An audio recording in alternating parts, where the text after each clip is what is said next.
என்ன குழம்பு வைக்கலான்னு டென்ஷன் ஆக வேண்டிய அவசியம் இல்லை. ரொம்ப ஹெல்த்தியாக, ரொம்ப ஈஸியாக லஞ்ச் பாக்ஸுக்கு அட்டகாசமான ஒரு ரெசிபி. கொஞ்சம் டிஃப்ரெண்ட்டாக இருக்கும்.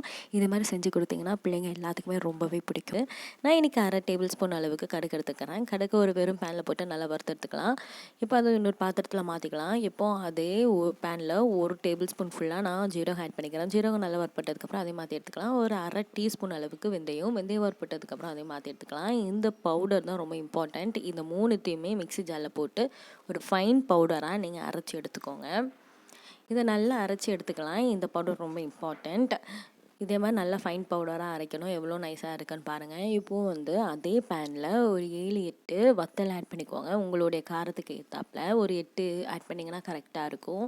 அதே மாதிரி வறுத்து எடுத்ததுக்கப்புறம் கருவேப்பிலை இலையை நல்லா கழுவி வச்சுருந்தேன். அந்த கருவேப்பிலை இலையும் இது கூட ஆட் பண்ணிவிட்டு இந்த தண்ணி பசம் போகிற அளவுக்கு நல்லா வறுத்து எடுத்துக்கலாம். இப்போ அதை ஒரு மிக்ஸி ஜாரில் ஆட் பண்ணிக்கோங்க. ஆட் பண்ணிவிட்டு நான் பாதி இதை ஃபஸ்ட்டு நான் ஆட் பண்ணி கொஞ்சம் அரைச்சி எடுத்துக்கிறேன். இதுமாதிரி குறைன்னு அரைஞ்சா போதும். அதுக்கப்புறம் மிச்சத்தையும் போட்டு நல்லா அரைச்சிக்கலாம்.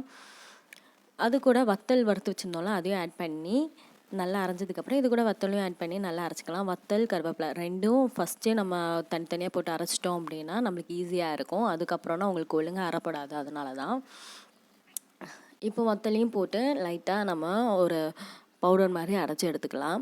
இப்போ பாருங்கள், நம்மளுடைய இது நல்லா அரைஞ்சி வந்துடுச்சு. இன்னும் இது 90% தான் அரைஞ்சிருக்கு. இன்னும் நல்லா நம்மளுக்கு வேணும். இப்போ இது கூட புளிப்புக்காக கொஞ்சோண்டு நான் புளி ஆட் பண்ணிக்கிறேன். உங்களுடைய டேஸ்ட்டுக்கு ஏற்றாப்புல இது ஒரு 2-3 கிராம் இருக்கும்.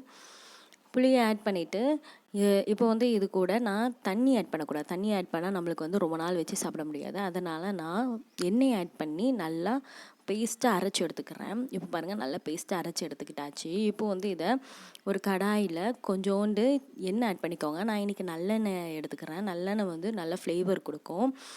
இது ஒரு 50 கிராம் இருக்கும், 50 ml இருக்கும். இப்போ இது கூட கொஞ்சோண்டு நான் வெந்தயம் 4-5 வெந்தயம் ஆட் பண்ணிக்கிறேன் ஃப்ளேவருக்காக.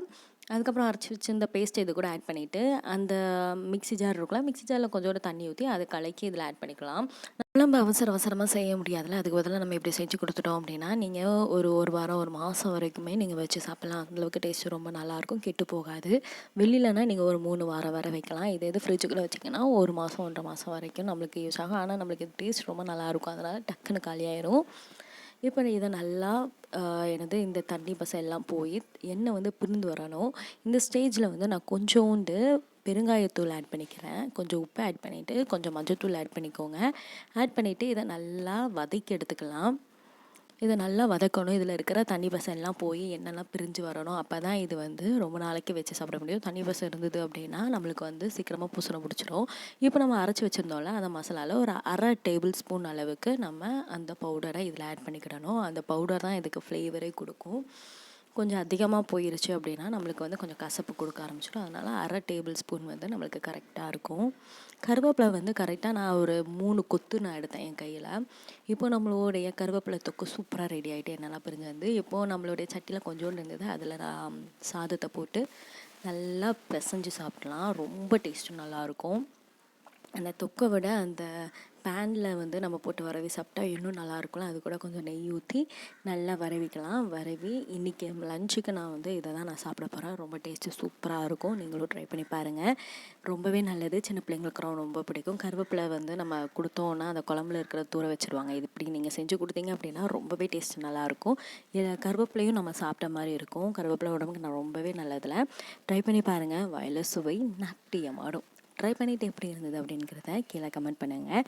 கடைசியாக நான் ஒரு தட்டில் இது எனக்கு தான் நான் தான் சாப்பிட போகிறேன். அதனால் நான் சும்மா கையை வச்சு எடுத்து போட்டுட்டேன். இதே மற்றவங்களுக்குனா நான் கரண்டி வச்சு எடுத்து போட்டுருந்துருப்பேன். இப்போ இதை பிளேட்டில் மாற்றி நான் சாப்பிட்டாச்சு. நீங்களும் உங்களை லஞ்ச் என்னங்கிறத கீழே கமெண்ட் பண்ணுங்கள்.